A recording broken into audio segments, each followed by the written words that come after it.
Hi everyone, I'm piloting my HP Insanity deck and I'm out against a hyper-aggressive Andromeda. This game is going to go quickly, so let's jump right into it. I start with a very fantastic opening hand. Two big eyes, two small eyes, and an economic card to get started. So I know that Andromeda will probably not run R&D on the first turn, so I get the Adonis going. It's so important to get the Adonis going for me because I do not run any event-based economy in my deck, so I need that money. He does an inside job on the remote thinking was an agenda that I was trying to sneak up quickly, but turns out it's just the Adonis, which he treasures, which is a very good thing that he did for him. You really want to trash the Adonis. I mean, especially since you spend that inside job, you might as well trash it. So I took advantage of this because I knew that the chance of him having two inside jobs in the hand is very low, and he would probably not want to pursue this matter again, knowing that I play my economic assets like that. Because yes, for him to inside job onto an unrest economic asset is not favorable for him.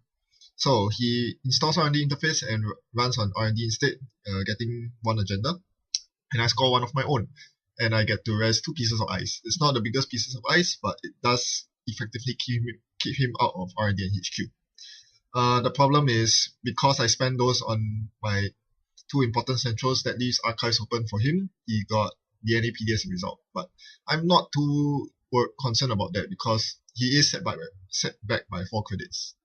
Okay, now I'm concerned. He just pulled out the ABT, so now he's at 6 points to my 2 points. The next agenda wins him the game. The only thing going for me is that he has no rig and he's low on credits. So what I do is I throw a piece of ice on R&D to make sure that he cannot get any more blind luck by randomly fishing R&D. The ice I'm putting up there is a Janus. I cannot res it, but I hope to deter him from running through. He gets his data sucker set up, but right now he cannot threaten me at all. HQ is impenetrable, R&D looks very scary, and he needs to spend 2 clicks anyway. I install a Heimdall over Archives because that's where you least expect it, and the Inazuma goes over R&D. This is my trump card. If I can land an Inazuma into Janus and he's not prepared for it, there's no fairy on the board, he is a goner. So I'm hoping that will work out in my favor. Once I can get my economic assets going, I will be unstoppable because Andromeda isn't that good at making money. She just did a bank job, which is good for her, but other than that, I don't think she wants to trash my economic assets. Eve costs 5 to trash, Pet Campaign costs 4 to trash. That's all of the credits that Andromeda has right now. It is going to be really costly to trash everything I have. He runs archives, and I can't res Heimdall, so be it.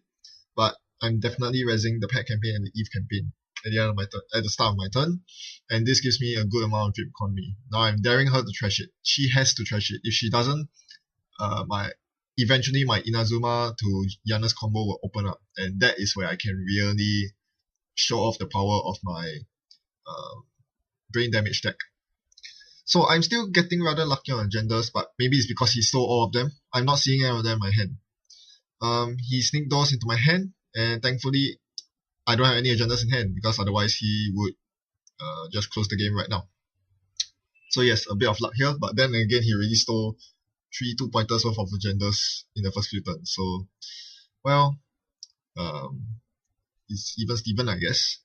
So he saw my Heimdall twice in a row. He knows that there are only 2 cards in my hand. Does he go for one more run on Archive?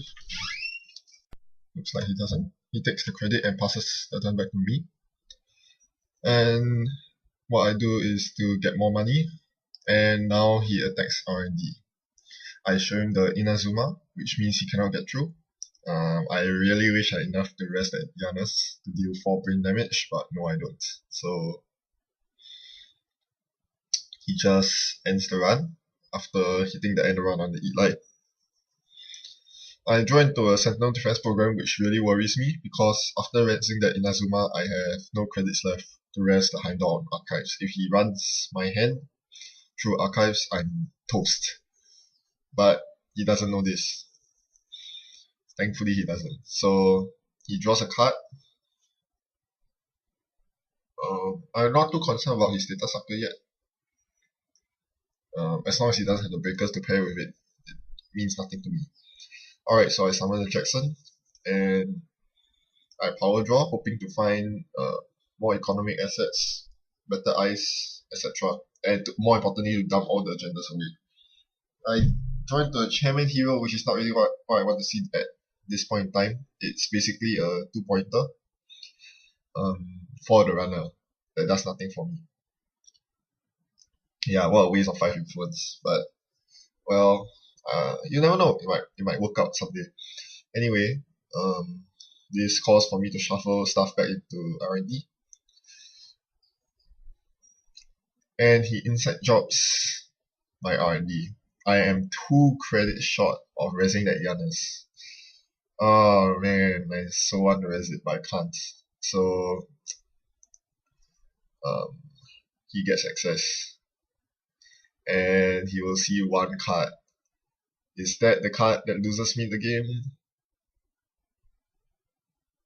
Nope, he sees 2 cards with R&D interface, yes, and that wins him the game. At the end of the game, I congratulated him on playing so aggressively because that was exactly what he needed to do.